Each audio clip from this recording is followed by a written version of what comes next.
मैं जादववाड़ी ब्रांच का सचिव हूँ।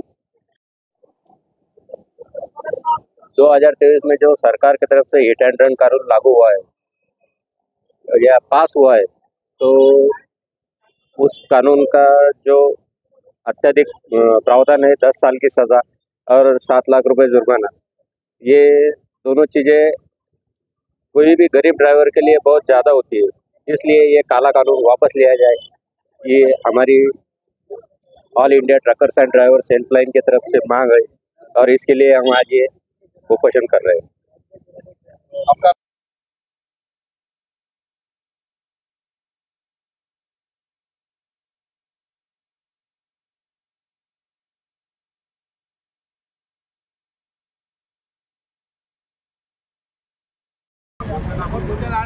ड्राइवर एकता जिंदाबाद, ड्राइवर एकता जिंदाबाद, काला कानून वापस लो, काला कानून वापस लो, ड्राइवर एकता जिंदाबाद, ड्राइवर एकता जिंदाबाद, काला कानून वापस लो, काला कानून वापस लो, ड्राइवर सुरक्षा लागू करो, ड्राइवर सुरक्षा लागू करो, ड्राइवर सुरक्षा लागू करो, ड्राइवर सुरक्षा लागू करो। मैं तुमने तो कोई सवाल पूछो यार। रोल रोल रोल छोड़ो तुम। मैं पृथ्वीराज ठाकुर, जादववाड़ी ब्रांच का सचिव, all India truckers and drivers की तरफ से। अभी जो 2023 में कानून लागू हुआ है ड्राइवरों के लिए हिट एंड रन, जिसमें 10 साल की ज़्यादा से ज़्यादा सज़ा और 7 लाख का जुर्माना, ये जो कानून लागू हुआ है इसके विरोध में हम लोग सब प्रदर्शन कर रहे हैं और ये कानून लागू नहीं होना चाहिए, इसलिए हमारा सबका ये धरना आंदोलन है। ड्राइवर सुरक्षा के बारे में भी हमारे कुछ मांगे हैं जो कई सालों से हम लड़ रहे हैं, लेकिन वो भी नहीं हो रही है और उसके अलावा हम पर ये कानून थोप दिया गया है, जबरन थोप दिया गया है कि जिसके वजह से अब हमें ये सवाल खड़ा रह गया है कि आप गाड़ी चलाएं या घर पर खड़ी करें। शहरामध्ये तुम्हाला असं वाटत नाही का सर्वसामान्य जनतेला तुम्ही भेटीस धरताय? आम्ही कोणत्याही जनतेला वेठीस धरत नाही, कारण अजून बी बरेचसे लोक आहे जे गाड्या चालवत आहे। जर सर्व ड्रायव्हर एकाच वेळी एका ठिकाणी जर जमले किंवा आपापले घरीही बसले, या कायद्याच्या भीतीने अजून बी कोणी जर गाडी चालवत असेल, जर कोणी माणूस समोर आला तर त्याचा काळजा तोंडामध्ये येतो डायरेक्ट की मला 10 वर्षाची याच्यामध्ये सजा होईल। आता जर कायदा पारित झाला आणि तुम्ही म्हणता आम्हाला सगळेजण समजून सांगतात की अजून पारित झाला नाही, जर झाला, आता समजा जर अपघात झाला आणि तासभरात तो झाला तर पोलीस स्टेशन मध्ये जाऊस तर आमची तर तेच होईल ना, आम्हाला तेच सजा लागणार। त्या भीतीने आम्ही ड्रायव्हर लोक गाडी चालू नाही राहिले आणि काही लोक घराकडे गेले, त्यांचे आपले घरी गेले, हे सोडून गेले सगळे कामधंदे आपले। अजून 30% पर्यंत ड्रायव्हर तुम्ही रोडवर सुद्धा बघत असेल की 30% गाड्या रोडवर बिलकुल नाहीच। आपली स्पष्ट मागणी काय आहे? आपली स्पष्ट मागणी आहे की मागची जे IPC ची धारा असतील, ते जे धारा होती 304, 279 वगैरे, ते जुना जसं आहे तसंच राहायला पाहिजे ते, कारण कोणताही ड्रायव्हर एवढा दंड किंवा एवढी सजा भुगतू शकत नाही। बरेचसे वयवान ड्रायव्हर असतात, पण कायदा सगळ्यांसाठी सारखा आहे। एखादा वयवान जर असला तर मग 10 वर्षाची सजामध्ये तो काय करेल, किंवा कोणाचं जर लगेच लग्न झालं असेल, 1-2 वर्ष झाले असेल, तर ते आमची आई बहिणीचं काय होईल? 10 वर्ष ते हे जेलमध्ये राहील, कारण त्याला बेल सुद्धा नाही। आता असा कायदा केलेला आहे, पण याच्या अतिरिक्त कायद्यात काहीतरी त्यांना असं करायला पाहिजे होता की जे पब्लिक मारतात, म्हणजे ड्रायव्हर पडता वेळी पब्लिक जे मारतात, जे पब्लिक त्याच्याशी मारहाण करतात, काय मध्ये त्याचा जीव चालला जातं, तर त्यांच्यासाठी काहीतरी कायदा करा ना। यामध्ये गाड्यांची पण तोडफोड होते, याच्यासाठी काय प्रॉब्लेम? त्यामध्ये गाड्याची तोडफोड होते, ते आम जनता करते, पब्लिक करते, ड्रायव्हरांचं काही नसतं। ऍक्सिडेंट झाला का ड्रायव्हर आपली सेफ्टी पाहतो किंवा गाडीची सेफ्टी पाहतो, ड्रायव्हर तिकून जर पडत बी असेल, आणि हे जे तोडफोड करतात हे लोक, यांच्यावर कारवाया करा ना, तुम्ही यांच्यावर कारवाया करा, यांच्यासाठी काहीतरी कायद्यात तरतूद करा। धन्यवाद साहेब, आपलं नाव? Pathan Muzaffar Mujahid Khan, all India truckers and drivers helpline association Aurangabad body उपसचिव। स्वतःहून कोणी करत नाही, हे होणारी गोष्ट आहे। कोणी जाणून बुजून ऍक्सिडेंट करत नाही, त्याच्यात कारण असतात, काही दुसरे कारण असतात। कोणी काही घटना असतात, काही आपल्या गाडीचा प्रॉब्लेम असतं, त्याच्यामुळे होऊ शकतं. तर त्याच्यात म्हणजे हे तरतूद नाही. आणि आम्ही प्रत्येक ड्रायव्हर, कोणी जनावर सुद्धा रोडावर मेलेला असला तरी त्याच्यावर गाडी टाकत नाही. आणि त्याच्या सांगण्यावरून असं ऐकलं की डायरेक्ट हिट अँड रन, म्हणजे आम्ही पडतो कावा तर तिथून, कारण पब्लिक आम्हाला सोडत नाही. बरेचसे घटना झालेले आहे, बरेचसे तुमच्याकडे सुद्धा व्हिडिओ आलेले असतात, तुम्ही स्वतः बघितले असाल.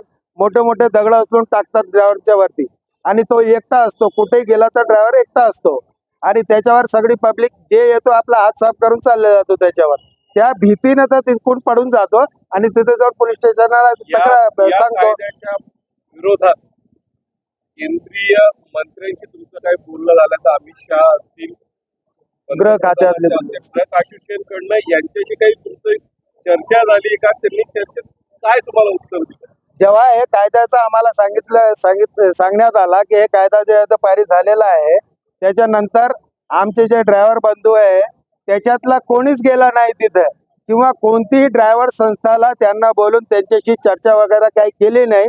हे फक्त ऑल इंडिया मोटर ट्रान्सपोर्ट काँग्रेसचे त्यांचे तिकडे गेले होते, आणि हे आंदोलनच्या भीतीनं त्यांनी 2 तारखेला काय केलं काय नाही, नुसता येऊन सांगितलं, कोणता पत्र नाही, काही नाही, की कायदा अजून लागू होणार नाही किंवा चर्चा झाल्याशिवाय, हे नुसतं तोंडी सांगून दिला. आणि 9 तारखेला ते जबाब टिकून तेव्हा त्यांना भेटला. म्हणजे हे ड्रायव्हर लोकांची ताकद तोडण्यासाठी आणि ड्रायव्हर लोकांना पुन्हा कामावर रुजू करण्यासाठी हे लोकांनी, हे असोसिएशननं तिथे जाऊन यांची गैरसमज करून सगळ्या ड्रायव्हरांची घात केला. साहेब तुम्ही आज इथं निदर्शने करत आहात, काय मागण्या आहेत, काय सांगता? आमचे जे गरीब दुबळे ड्रायव्हर आहे त्यांच्या समजा हितासाठी आम्ही इथं मागणी करतोय की जे काळा कानून लावलेलं आहे सरकारने, ते काळा कानून लावलेलं नाही असं सांगता येते, पण पारित झालेलं आहे. पारित झाल्यामुळं आम्ही ड्रायव्हर लोकांसाठी इथं आलेलो आहे. तुमचा असा सरकारवर सरळ आरोप आहे का सरकार तुमच्याशी खोटं बोलतंय?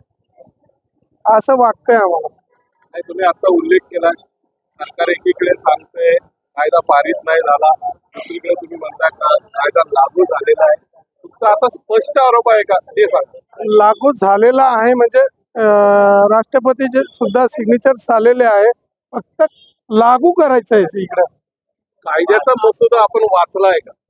हा, वाचलाय. काय लिहिलेलं आहे, काय प्रावधान आहे, काय शिक्षा आहेत त्याच्यात आणि कशाच्या बाबतीत आहे? हिट अँड रन हे जे कानून आहे, हे कानून 10 वर्षाची शिक्षा आणि 7 लाख रुपये दंड. साहेब, कायद्यातले प्रावधान सांगा. हा प्रावधान नाही. कायदा जर तुम्ही वाचला असेल तर कायद्यात काय लिहिलेलं आहे ते सांगा. कायद्यात हे लिहिलं, समजा जसं काही आपलं पठाण साहेब, एक मिनिट बोला. मी all India truckers and drivers helpline association Aurangabad body उपसचिव. बोला. आता तुमचा प्रश्न होता का हा कायद्याचा तुमच्याकडे काही पुरावा आहे का, हे कायदा लागू झाला का म्हणून. मसुदा, हा बरोबर, मसुदा आपला म्हणणं मसुदा आहे. आतापर्यंत कोणताही पेपर आमच्याकडे पाठवला गेलेला नाही. आम्ही अडाणी माणसं आहे, आम्ही गाड्या चालवणारे माणसं, आम्ही काही एवढं शिकलेलो नसतो. आम्ही जे अमित शहाजींना सांगितलं होतं संसदमध्ये, अमित शहानी जे सांगितलं होतं की हिट अँड रन मध्ये ड्रायव्हरला हे शिक्षा होणार आहे, 10 वर्ष जेल आणि 7 लाख रुपये जुर्माना. All India truckers and drivers helpline association Aurangabad body में उप सचिव. भाई यहाँ पे हम जो जमा हुए हैं, हम सरकार को ये सरकार के निदर्शन में ये चीज़ लाना चाहते हैं कि भाई ये कानून हमारे लिए बहुत ज़्यादा घातक और बहुत ज़्यादा ओवर हो जा रहा है. इससे सभी ड्राइवर अपनी गाड़ियाँ छोड़ दे रहे हैं, छोड़कर अपने घरों पर चले जा रहे हैं. जो बाहर वाले वो अपने घर पे चले जा रहे हैं, जो मुकामी लोग हैं वो अपने घर ही पर बैठे हुए हैं. गाड़ी पे जाने की किसी की हिम्मत नहीं हो रही है, क्योंकि अगर कुछ हो जाता है तो 10 साल के लिए जेल और 7 लाख रुपए किसी भी ड्राइवर के पास में नहीं है. सब गरीब तबका है, मिडिल क्लास के लोग हैं ड्राइवरों में, और ड्राइवर की उतनी ना पगार है ना कुछ है. 10 से 15 हज़ार रुपये तक के ड्राइवर कमाता है, उसमें उसका घर भाड़ा है. घर के खर्चे है, बच्चों के स्कूलों की फीस है, माँ बाप का भी उसको ध्यान रखना पड़ता है। ये तमाम चीज़ें हैं और इतने पैसों में नहीं होता। और ऊपर से अगर ऐसा कुछ हो गया तो 10 साल तक के ये जो पीछे का परिवार है उसका वो क्या खाएगा। थोड़ा सरकार ने इस बात को अपने संज्ञान में लेने को ना और ये कायदे को वापस लेते हुए IPC की जो धाराएँ पुरानी वही धाराएँ भी रही, वो भी हमारे लिए बहुत ज़्यादा हो जाती है। लेकिन ठीक है, वो एक बार को ठीक है, ये बहुत ज़्यादा हो जाएगा। इसमें ड्राइवर वर्ग पूरी तरह से ख़त्म हो जाएगा और आने वाले वक्त में कोई भी गाड़ियाँ चलाने के लिए बिल्कुल मना कर देगा, जिसकी वजह से देश की अर्थव्यवस्था ख़राब हो सकती है, देश की अर्थव्यवस्था को बड़ा नुकसान पहुँचेगा। आपका नाम? Pathan Muzaffar Mujahid Khan, all India truckers and drivers helpline association Aurangabad body उप सचिव।